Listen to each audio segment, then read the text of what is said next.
Hello and welcome to section 5 of unit 1 of international procurement. Today we'll be looking at benefits associated with procuring from the international markets. So if you have taken notice, it's like we are going back and forth with the benefits and the barriers and the advantages. We are just looking at the broad benefits of um, international procuring from the international markets. By the end of this section, you should be able to identify the benefits of international sourcing, the nature of risk in international sourcing as well. So there are some benefits associated with going international or venturing into the international market. So these days, the days of simply finding the best contracts you can with suppliers with whom you frequently interact are gone. Now you can partner the supplier, and that is true. So from all over the world, you can get partners, and then you can work with them. So some examples are as follows. We have the perceived value. So when you go into international market, there's that tendency of you enjoying that perceived value. Just as I mentioned earlier. So if we are going to France, we know then we are talking about wine, we are talking about perfume, we are going to specific countries, we know the value we can get out of these countries. Again, an effectively managed process. So when widely in order to wield the full power and value of low cost sourcing, the process must be effectively managed. So if you venture into international market, the idea of the world becoming one in a global village can also come into play with having an effective managed process. A greater production capacity. So in the international market, there is innovation, there's technology, and hence there's a greater production capacity. Again, there are a lot of or the pool of resources you can work with. So it encompasses the general public or um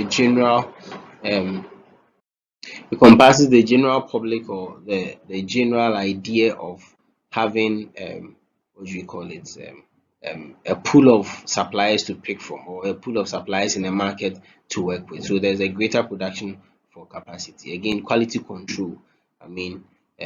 These international or global firms are certified with the ISOs, and hence if you are working with them, the quality control or quality checks are top notch, and hence that becomes a benefit.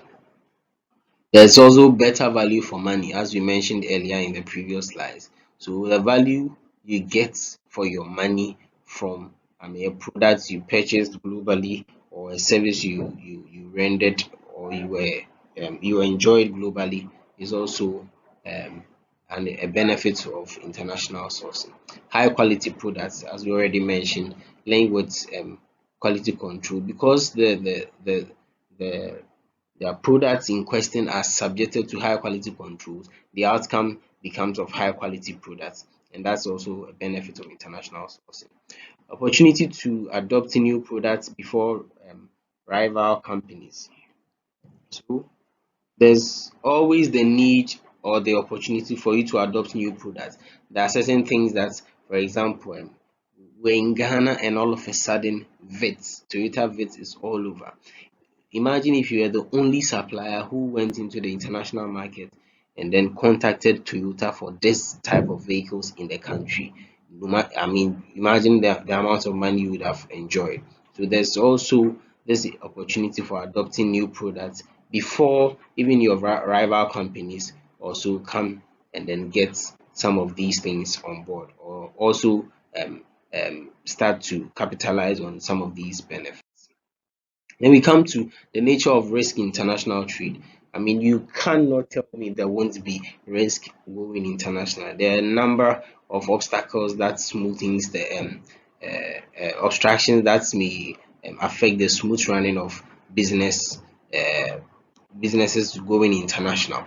So we look at some commercial risks, some political risks, and then risk arising out of foreign laws, that's the legal risk, and then we also look at cargo risk and credit risk. So for commercial risk, we are seeing that it exists in domestic markets too.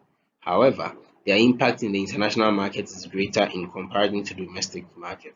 So commercial risks are caused due to factors such as lack of knowledge about the foreign market, inadaptability of the exports products to change, again longer transit times, varying situations to be handled. So we mean that basically all that we are saying is that for commercial risk, it is the type of risk that actually affects the what do you call it the entire business activity, or by entire business activity I mean the commercial bit of the business activity. So we look at some of the risks that we mentioned here are the longer transit times, varying situations to handle, lack of knowledge about the foreign markets and all that. So all of these things are the ones that affect the commercial, the commercial bit of organizations going international. Then we look at the international markets. In international market, the price realization of the product in export market is influenced by some of these ones: the exchange rates, the changes in import duties and tariffs, changes in transport cost. All of these are commercial risk that can be hindered, or that can hinder the smooth running of uh, the business operations in an international market. Then we look at the political risks.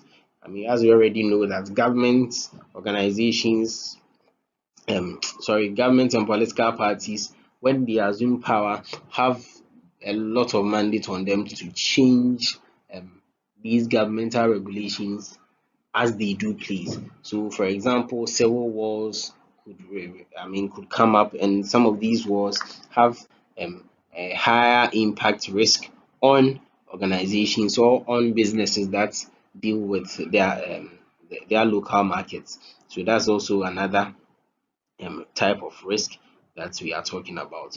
So capture of cargo by any enemies during wars between countries or among many countries, all of these are parts. And we come to the legal risk, or the risk arising out of foreign laws.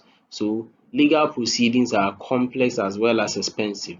In every relationship, however, a cordial and a long-standing may be.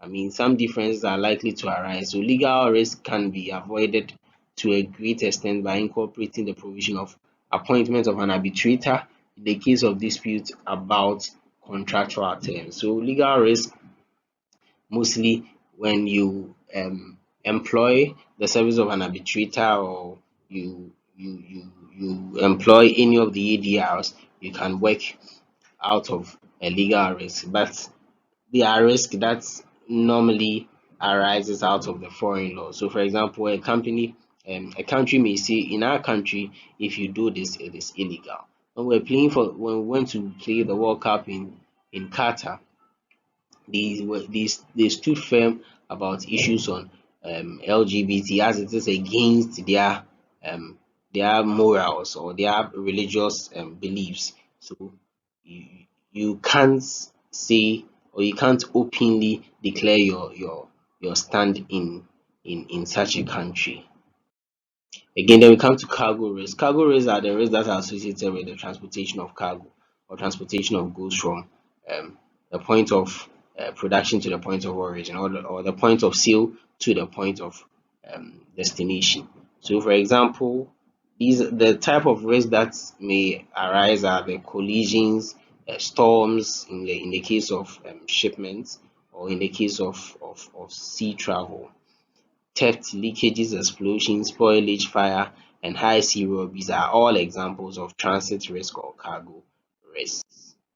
So we come to credit risk. Credit risks are the ones that at some point you may want to term it as a commercial risk too, credit risk credit risk is not the same as the commercial risk, but then we see that it has this linkages with them, because risks are inherent in credit transactions. For example, you do something for someone and the person is supposed to pay you, and the payment isn't coming and all that. So credit risk is not the same um, whether one sells the good in domestic markets or in foreign markets.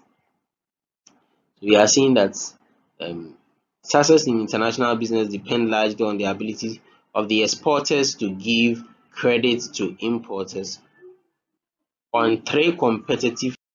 Sorry, so you see, success in international business depend largely on the ability of the exporters to give credit to importers on three competitive and favorable terms. So, however, offering credit has become unavoidable to the exporters to face competition. Two issues stand before the exporters. So one is the exporter must have sufficient funds to offer credit to the buyers abroad. Again, the exporter should be prepared to take credit risks. So credit risks are some form of risk you can never do away without them. So in this section, we looked at identifying the benefits of international sourcing.